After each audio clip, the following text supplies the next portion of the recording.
ما أستطيع أن أقف مع عمر ضد النبي عليه الصلاة والسلام مهما بلغ عمر. لا أستطيع. هو يختبر السني المحب لعمر يختبر. عندك رسول الله، عندك عمر. النووي رسم في الاختبار. أيضا الرزية، مسألة منع النبي لا يكتب الكتاب، رزية يوم الخميس، رزية الخميس. نعم. أعطوني أكتب لكم كتابا لا تضلون بعده أبدا. نعم. فضجوا وكرهوا ذلك وتعبوا، ويكفينا كتاب الله. هي ثابتة في الصحيح. طبعا في أنا لا أصحح إلا في هذه الأمور الحساسة.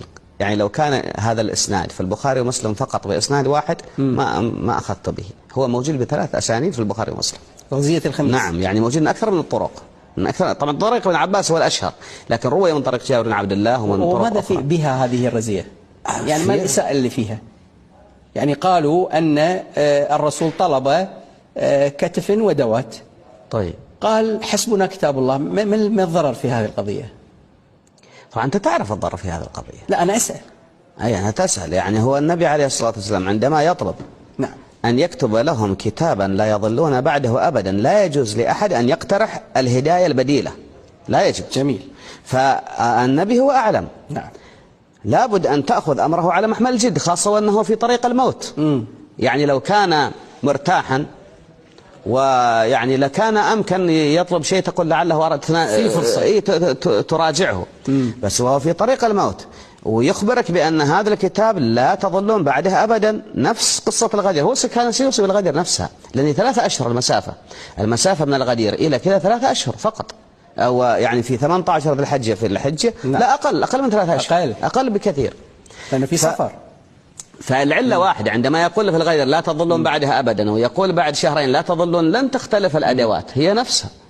وإنما بعدما ربما لماذا فعل الرزية؟ لأن هناك تشويش على الغدير، أنه نعم أن المراد كذا، لعل المراد كذا، علي ما يبغاها، علي ما يبغى الخلافة، في إشاعات أنه تنبؤات. أيوة، قريش لن ترضى. نعم. النبي سينسخ قوله أن كذا. هذه الإشاعات جرت. نعم.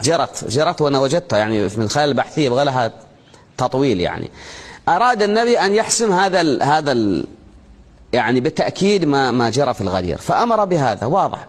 ففهمت من كلمة لا تظلون بعده وكلمة السر لا تظلون بعدها أبدا، فهمت.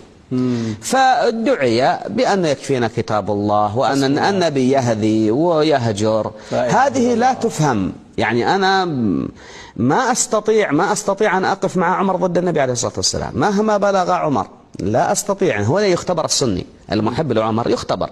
عندك رسول الله، عندك عمر. النووي رسم في الاختبار، قال عمر مع حق في هذا. النووي. أي النووي في شرح